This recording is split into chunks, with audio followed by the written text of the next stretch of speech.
Aí, galera, aqui é a Angel trazendo para vocês cortes, relatos criminais, relatos sobrenaturais, curiosidades, ufologia, ponto de vista, mundo animal, enfim, aqui teremos muita curiosidades. E sem esquecer da nossa pitada de terror.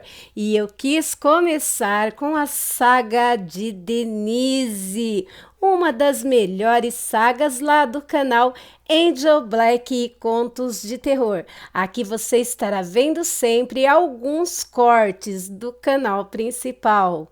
Bom, dadas as informações, beijo para todos e aproveitem a história. Falou! A saga de Denise, a licantropa e histórias de lobisomens que cruzaram seu caminho. Parte 2. Vamos lá? Foi então que na quarta noite eu criei coragem e perguntei sobre os boatos de lobisomem da região. Todos se calaram e imediatamente me arrependi da pergunta. Aí o garoto Roberto, aquele que ajuda em pequenas tarefas da casa, antes que alguém pudesse responder, disse assim: é verdade. Essa fazenda que era abandonada, a única pessoa que tinha coragem de morar aqui é a dona Coló. De novo, caiu aquele silêncio depois das palavras do garoto. Então, a Balbina também confirmou. Olha, moço, contam muitas coisas sobre essas terras. São lendas antigas.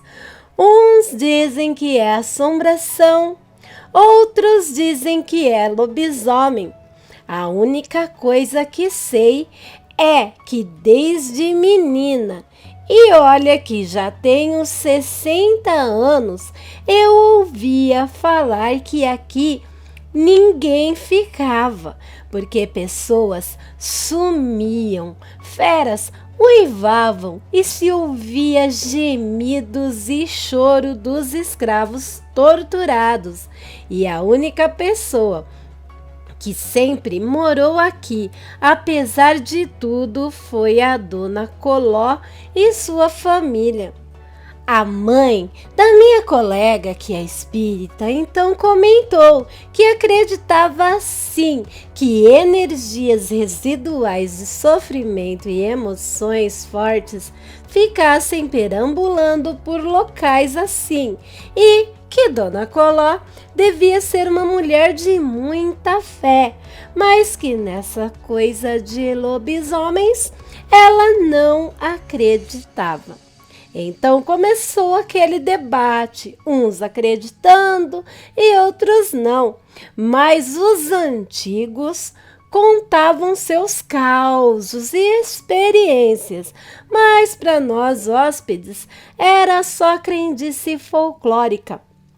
Meu colega Marcial perguntou se essas feras eram ainda avistadas ou se tinham ido embora. Pelo que entendi, elas começaram a desaparecer após alguns meses que as obras tinham se iniciado na fazenda, há alguns anos, cerca de 6 anos.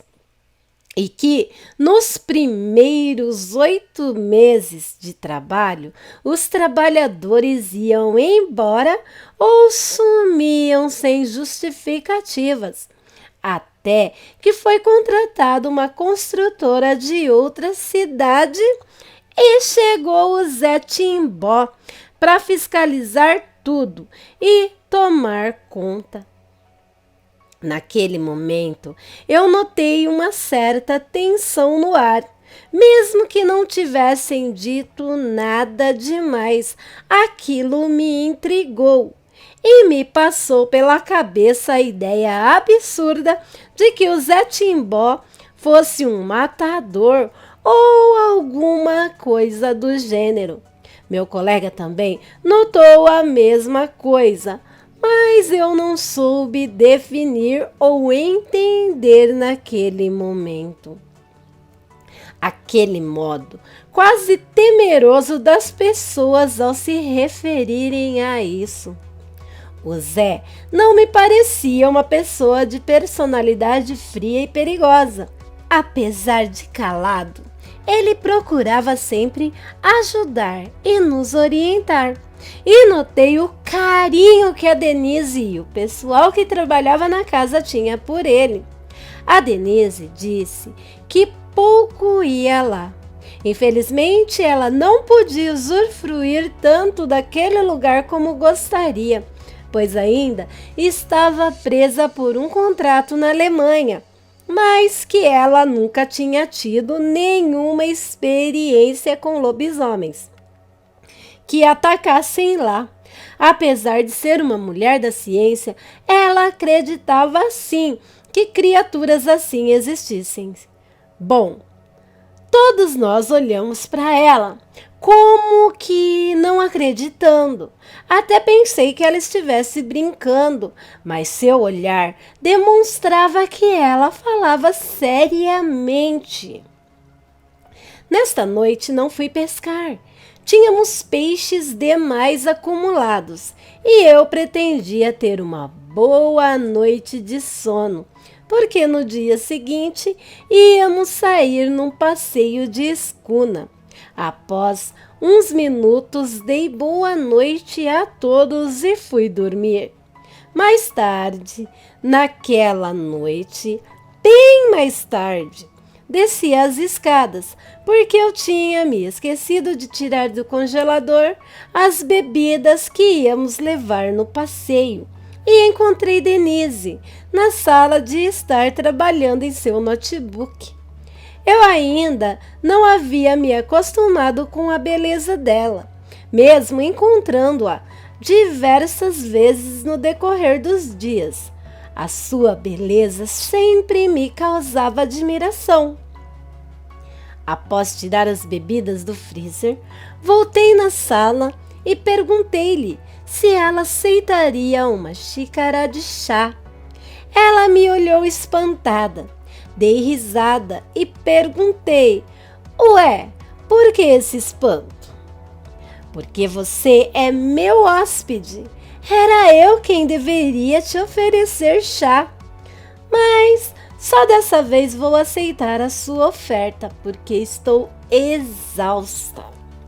Então, ela me acompanhou até a cozinha e se sentou enquanto eu preparava o chá.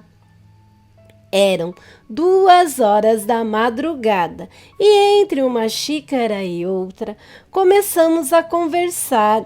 E para o meu espanto, descobri que ela tinha 40 anos e não 28, como eu julguei no princípio. Conversa vai, conversa vem. Descobri que ela era divorciada, sozinha, e eu, cá comigo, pensei até que ela fosse lésbica. Não era possível. Eu não perdi tempo em demonstrar toda a admiração que sentia por ela. Lhe enchi de elogios, afinal, era uma mulher linda fisicamente e internamente. Mas algo me dizia que ela guardava algum segredo, e eu já tinha, inclusive, comentado isso com Maciel diversas vezes. Ele concordava comigo. Eu estava na fase de pegar geral, aquele período pós-divórcio que alguns homens querem só curtir, e confesso que tive medo de tentar me aproximar de Denise e me prender, pois uma mulher como ela, apesar da sua conversa amena e distância que procurava manter de nós, era uma mulher muito envolvente. A conversa fluía fácil e agradável. E quando nos demos conta, o dia já amanhecia e Dona Bina já entrava pela porta da cozinha trazendo ovos frescos para iniciar o café da manhã.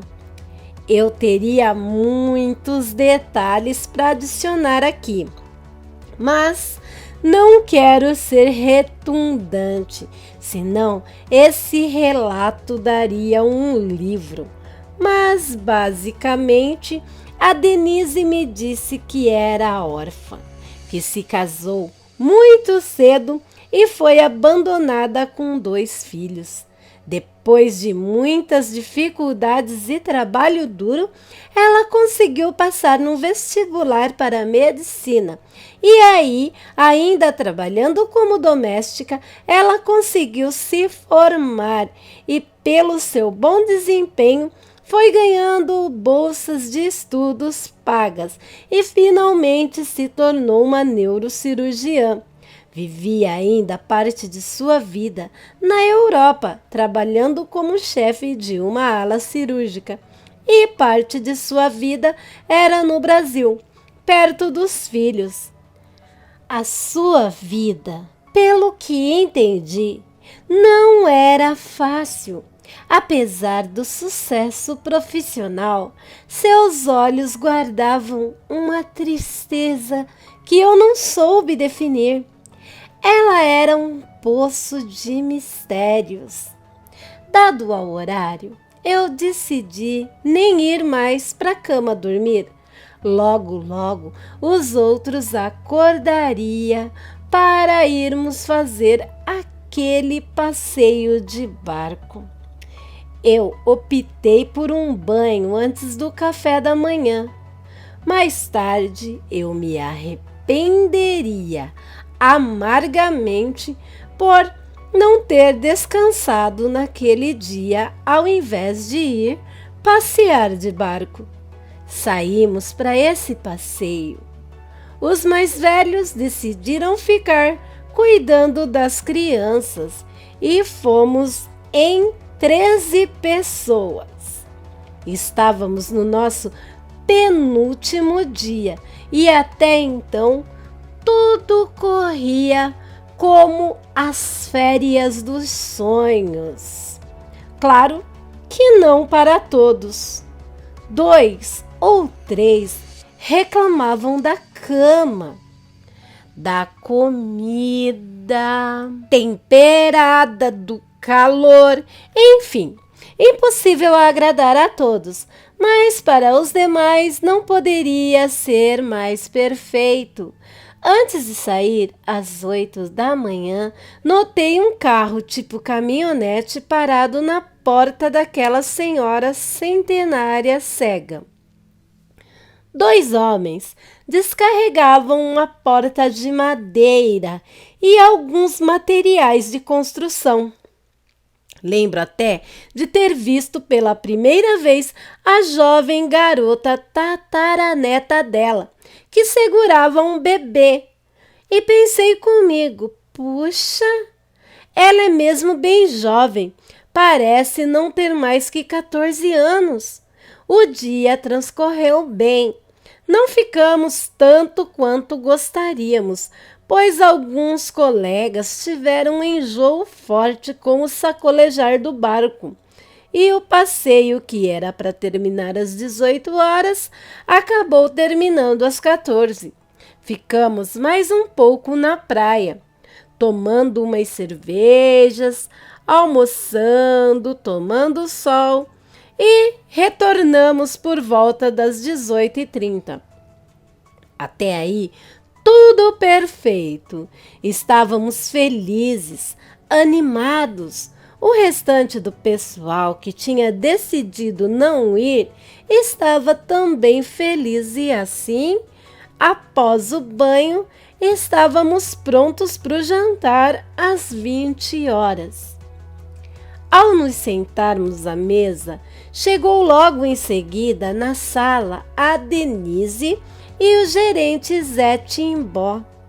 Eu que não tirava os olhos dela desde o dia que cheguei, e nem o meu colega Maciel, talvez pela atração que sentíamos pela beleza dela, ou seja, pelo nosso histórico de trabalhar no ramo de segurança, Eu, como segurança armado, e ele na Polícia Civil, notamos que algo não ia bem.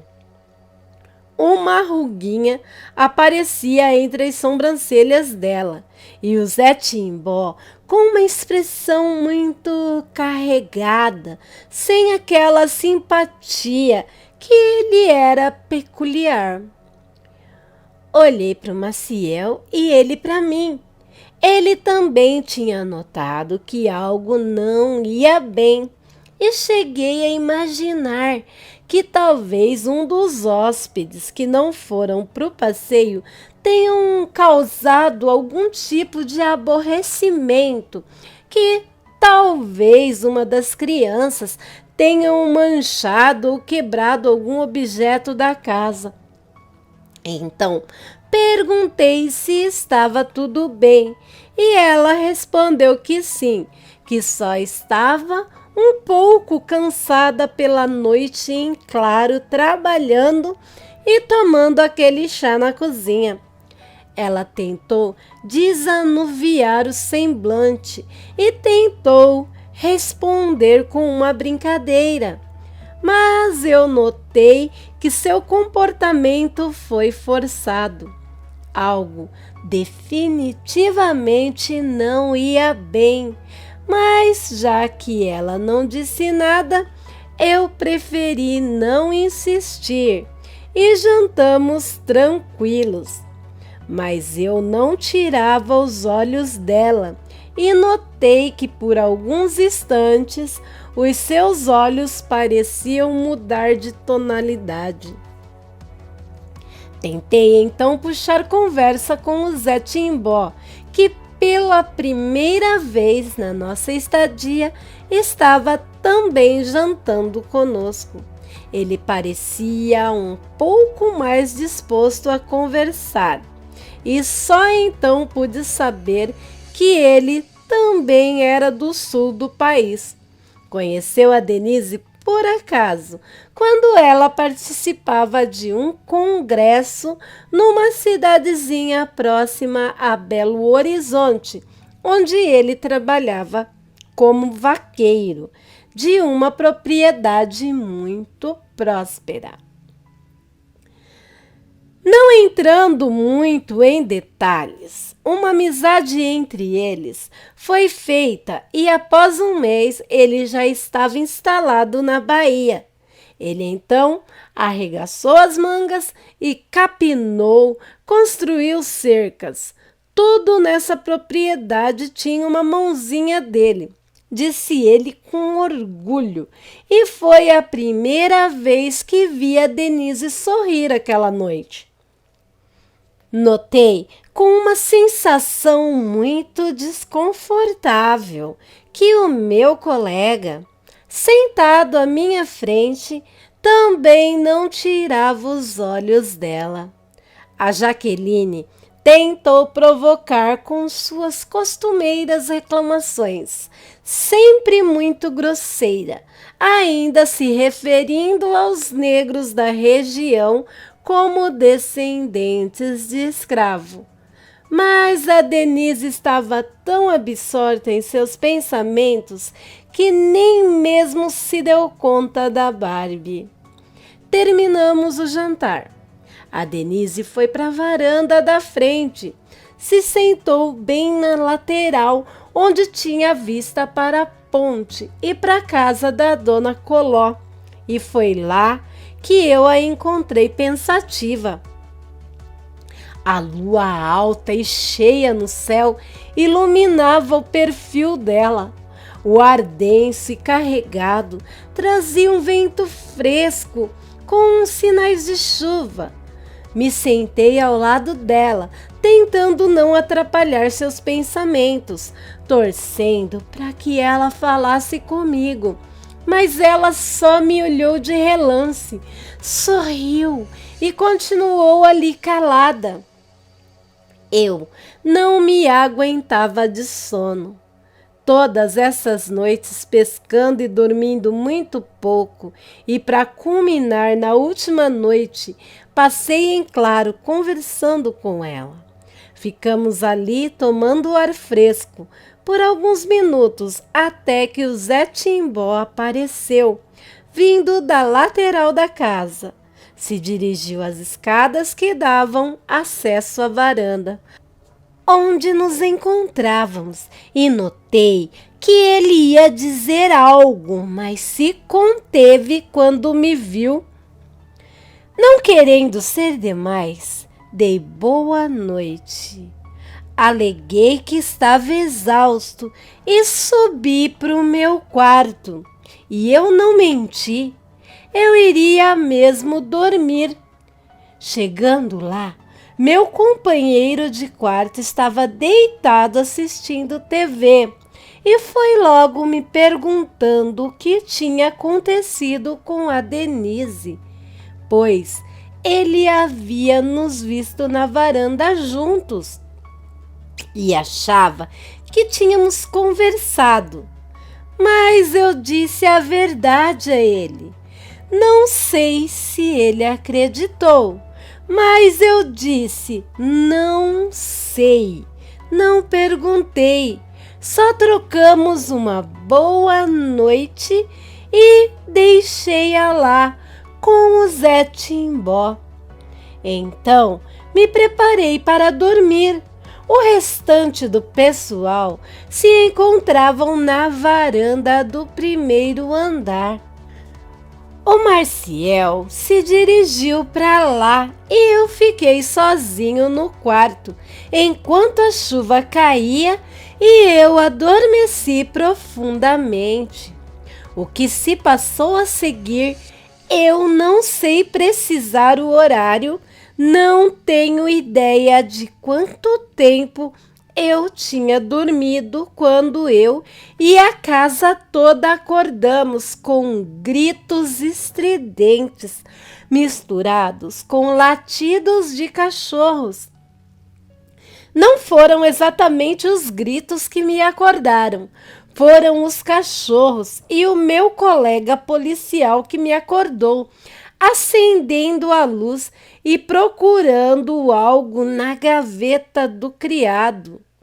Uma arma. Eu dormia muito pesadamente naquela noite.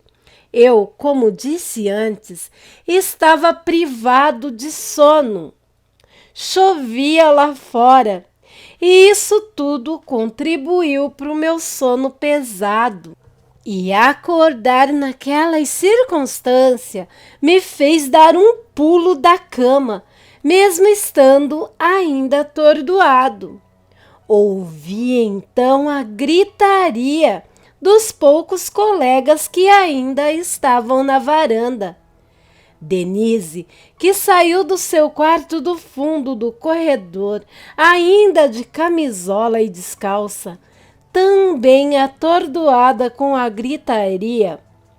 Foi aí que ela viu meu colega com a arma em punho, que também saiu do quarto apressado em direção às escadas e arregalou os olhos.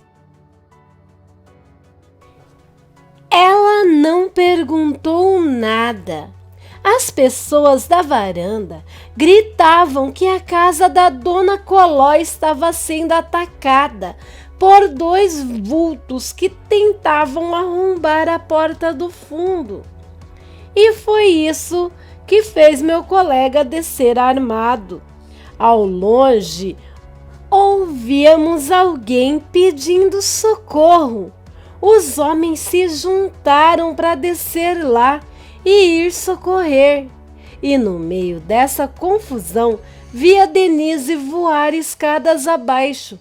Eu desci também. Logicamente, eu iria tentar fazer algo. Enquanto nos dirigíamos para a porta da frente, ela tomou a direção oposta e foi na direção da cozinha. Eu fui atrás dos amigos, mas a porta da frente estava trancada.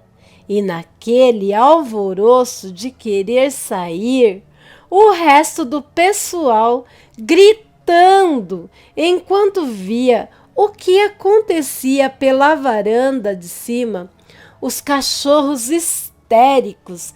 Eis que sai de um dos quartos térreo a dona Bina, cozinheira, aflita com tanto barulho. Ela, com a chave na mão, destrancou a porta e colocou uma de suas mãos no braço do meu colega, que postava a pistola, e disse: "Não faça isso. Está escuro.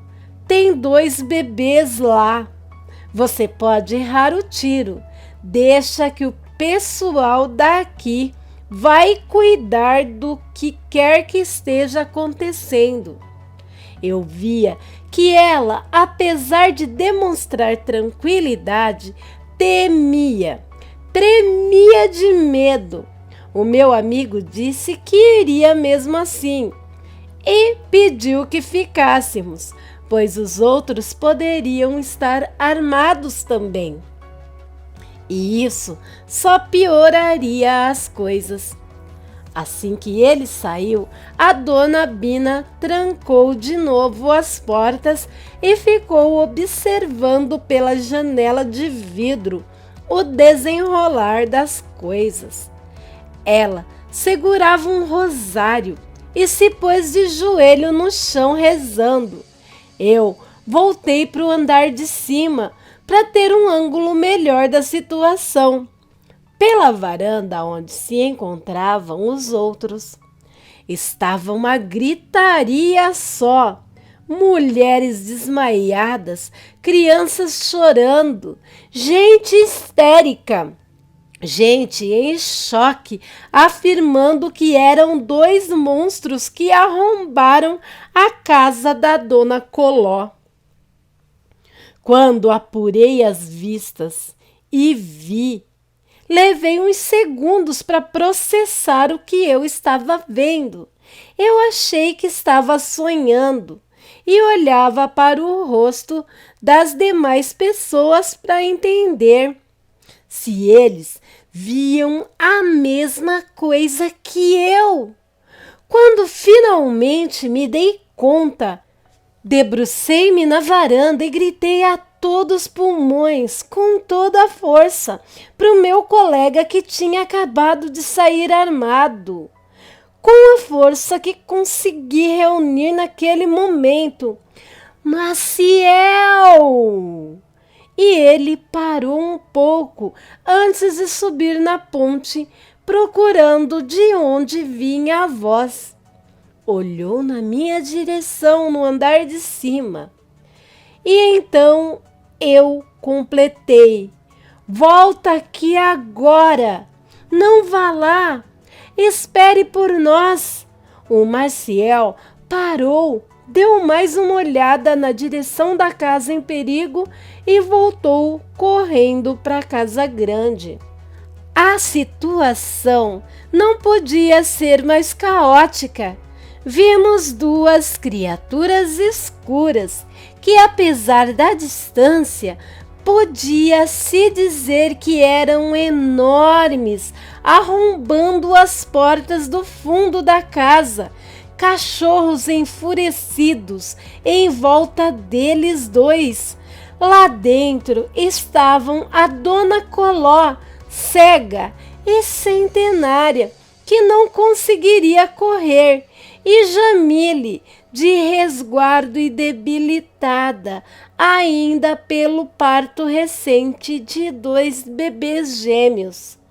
Eu não sabia o que fazer, como enfrentar aquelas coisas, usando somente uma pistola.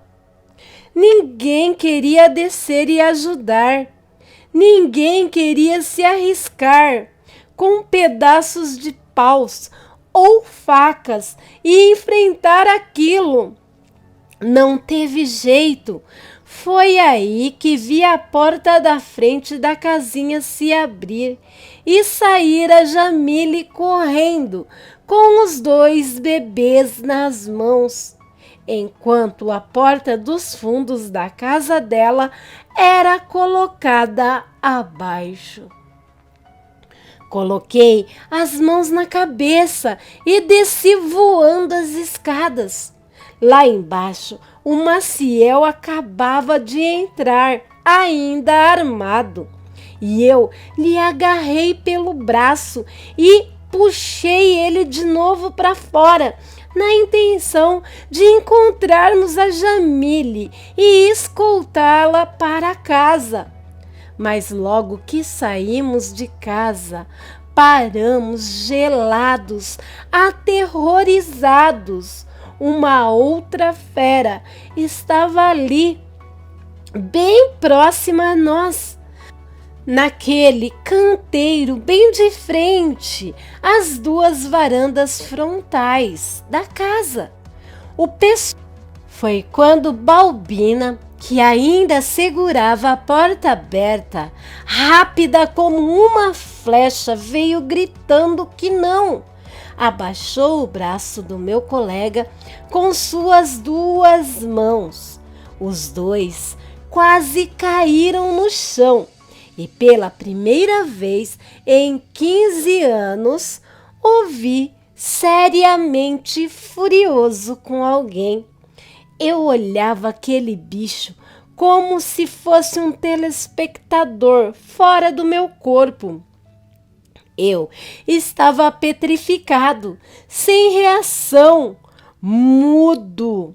A fera mais parecia um boi no tamanho, pelagem bem densa e avermelhada, que ficavam mais densas na região do pescoço, lhe dando uma aparência estranha, olhos azuis quase brancos, como a de um husky siberiano, focinho fino, proeminente, orelhas curtas e pontudas, os dentes eram pontiagudos e todos eles eram tão grandes que não cabiam na boca. Não eram como de leões ou cães, que aparecem só os caninos. Eram todos os dentes salientes. O corpo lembrava de um humano. As garras, principalmente, eram menos peludas, com unhas que pareciam navalhas. Ele não era magro, era um animal robusto, sem cauda. As patas traseiras bem maiores que as dianteiras, lhe deixando com as ancas mais altas que a cabeça. Eu pude ver perfeitamente aquilo, nos mínimos detalhes, quando a dona Bina arreganhou a porta e a luz da sala bateu em cheio no bicho, que pareceu ficar atordoado e sair em disparada na direção da Jamile. Nessa hora, começamos a gritar. Ninguém se atreveu a seguir aquele bicho. O Maciel gritava com a Bina, dizendo que a culpa das mortes seriam dela, e com as mãos na cabeça, ainda segurando a arma, ele olhava para o céu e falava: que diabos era aquilo, meu Deus? Que demônio dos infernos era aquilo? Eu nem tinha reação. Fui eu que tinha visto a fera detalhadamente enquanto os dois brigavam para não matar o bicho. Eu não conseguia nem pensar, nem me dei conta que Denise tinha partido para a cozinha e sumido, e que o Zé Timbó também não estava ali para nos auxiliar. Foi aí que a Bina disse: deixa ele sabe o que está fazendo. Então eu disse quase gritando: ele quem, mulher? Fala! Ele quem? Fala o que foi aquilo que acabamos de ver. Ela simplesmente falou: aquilo foi um lobisomem. Virou as costas e se dirigiu para a janela. corri para a outra janela, que ficava ao lado da porta, na esperança de achar a Jamile. Da posição que eu estava, eu não conseguia ver as feras que tinham entrado na casa dela. Só via ela. Entre a ponte e a casa ficava aquele canteiro circular enormes, com pedras e palmeiras. Eu não queria subir para ver melhor a situação, preocupado em não poder auxiliar Jamile caso ela alcançasse a casa. E foi quando eu vi aquele lobo vermelho que estava há pouco na nossa frente sair de um canto escuro do curral, pular o curral e sair em disparada na direção da Jamile. Nessa hora, eu abri de novo a porta. A Bina se colocou na frente e eu comecei a gritar pela Denise e nada. Nenhuma resposta dela. Foi aí que vi a Jamile parar aterrorizada, agarrada aos bebês, que mais pareciam 2 pacotinhos na frente do bicho. O bicho deu 2 passos para o lado, como se esperando ela passar, cheirou em volta e ela passou correndo. Mas ela passou tão apavorada, num grau de terror tão grande, que eu não sei se foi a tremedeira, ou pelo medo dela, ou pela grama úmida da chuva, que fez ela quase tropeçar ao passar pelo bicho, deixando cair um dos seus pacotinhos. Ela nem se deu conta disso. O bebê caiu e ela seguiu em frente, atravessando o canteiro, gritando para abrirmos a porta. Eu abri a porta e fui ao encontro dela, quase levando ela pelas escadas para subir na varanda de acesso à porta. E assim que ela entrou, desesperada, eu desci e fui na direção do bebê. Desnecessário dizer que o que se passava no andar de cima se desenrolava como um filme de terror, que nem na minha imaginação mais louca eu poderia conceber. Desci as escadas da varanda com a cara e a coragem. O bebê continuava ali. Eu podia ver. O lobo vermelho tinha desaparecido. E quando eu estava quase alcançando, andando rápido, mas sem correr, por conta da grama escorregadia e molhada, eis que me aparece outra fera. Essa saiu debaixo da estrutura da casa. Só deu tempo de ver um vulto branco, enorme, correndo na minha direção, com toda a velocidade, orelhas para trás, quase coladas na cabeça. Eu caí sentado, dobrei os meus joelhos, fechei meus olhos e baixei minha cabeça, protegendo ela com os 2 braços, esperando o ataque. E ouvi os rosnados, os 2 vultos que arrombaram a casa de Dona Coló. Agora eu podia ver claramente, se degladiando com o vermelho. Eu estava no olho do furacão. Eu ouvia meus colegas gritando da varanda para eu correr. O Marciel dava tiros para o alto e quando um dos bichos, se desprendendo do vermelho, deu um bote para pegar o bebê caído, aquele lobo branco que eu tinha perdido de vista, mas estava escondido atrás das rochas do jardim, literalmente voou e pegou o outro lobisomem no ar. Aquele bicho então se levantou com o lobisomem na boca e lhe sacudiu numa ferocidade absurda.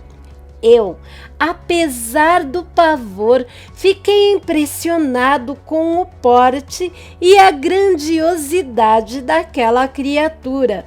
E então, aquele bicho, idêntico ao outro e ligeiramente maior, mas com as mesmas características, só que seu pelo era de um bege quase branco. Logo após aparentemente matar o outro, se virou para a direção do bebê, que estava chorando, e caminhou para ele de pé. O outro lobisomem, a essa altura, tinha corrido, retornado para a casa de Jamile, deixando o outro vermelho lá, muito machucado. Lá estava eu, sentado naquela grama molhada, com medo até de respirar, de piscar. O bebê a uns 10 metros de mim, e a 10 metros na frente do bebê estava o lobo vermelho, muito machucado. O lobisomem mais claro, que ao brigar com o outro, tinha ido para minha lateral, na direção do bebê caído, então fez uma coisa impressionante. Aliás, tudo naquela noite foi impressionante para mim, mas isso culminou tudo. Aquele bicho branco deu uma espécie de grunhido e lambeu as feridas do bicho vermelho, que tinha sido atacado pelos dois outros ao mesmo tempo. O outro imediatamente se levantou e correu em disparada para o fundo da casa grande. Eram amigos. O lobo olhou na direção da casa e olhou o bebê, abaixou a cabeça e rolou o bebê com a ponta do focinho até deixar de bruços no chão, e com aquela boca abocanhou o bebê, levantou e depositou ele no meu colo. Olhou para mim e deu uma piscada e tomou o caminho da ponte na direção da casa da Jamile. O Maciel correu até mim e me ajudou a levantar, e eu fui cambaleando como bêbado, mal sentindo minhas pernas que tremiam em direção à casa grande. A Bina nos esperava com a porta aberta. Logo, foi pegando o bebê para entregar para a moça. Detalhe, o cobertor estava cheio de sangue, e quando ela viu aquilo, caiu desmaiada. O sangue era da boca do lobo que tinha carregado o bebê, mas ela achou que era do bebê. Mas o terror ainda não tinha acabado. Ouvimos o pessoal do andar de cima gritando e subi as escadas, quase engatinhando para ver, e de lá de cima vi a confusão. O outro lobisomem que tinha fugido, ao ver o amigo sendo morto, voltou para casa, e o lobo mais claro, depois de me entregar o bebê, foi imediatamente atrás dele. Havíamos nos esquecido completamente da Dona Coló. A Dona Coló, cega, que mal andava, estava lá naquela casa. Cheguei a tempo de ver o mais claro entrando pela porta da frente, que tinha ficado escancarada com a saída da Jamile. Não ouvimos nem vimos mais nada, nem sinal da outra fera. Quando o lobo claro entrou na casa da Dona Coló, vimos então outro aparecer. Ele saiu de um local no meio do pasto que ficava de frente com a casa de Dona Coló. Logo, do outro lado da estrada, atravessou a ponte para o nosso lado e se posicionou atrás de uma rocha que ficava no canteiro, bem de frente a nós. Então aí pude ver com detalhes o bicho. Ele era magro, musculoso e alto. Apesar de ser mais baixo e muito menos corpulento que os outros, ele era ainda assim um animal enorme. Orelhas grandes que pareciam de elefante, esquisitas, peladas, a cara também pelada e a pelagem rala, de pelos negros ou marrons, não sei bem, falhada. As garras eram idênticas às dos outros dois maiores. Pareciam ter mãos com unhas e os joelhos desse tinham um formato de Z, bem mais pronunciado que dos outros. Talvez porque sua magreza deixasse essas características em mais evidência. Mas assim me pareceu.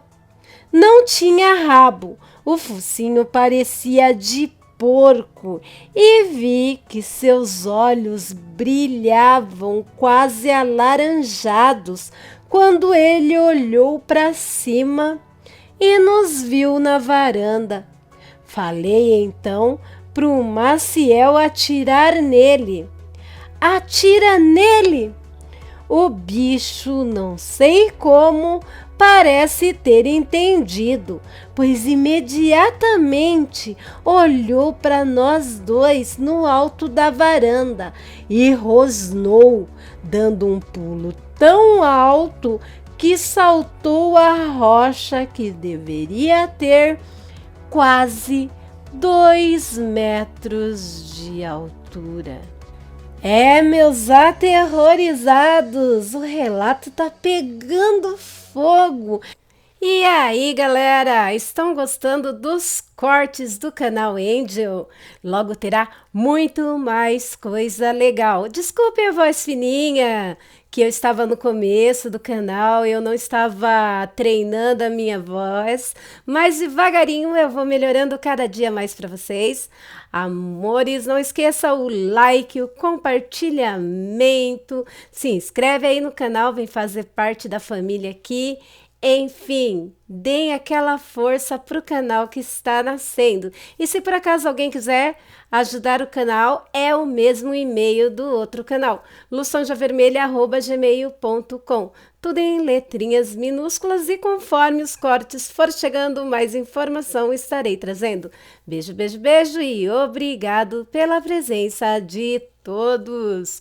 Até o próximo vídeo.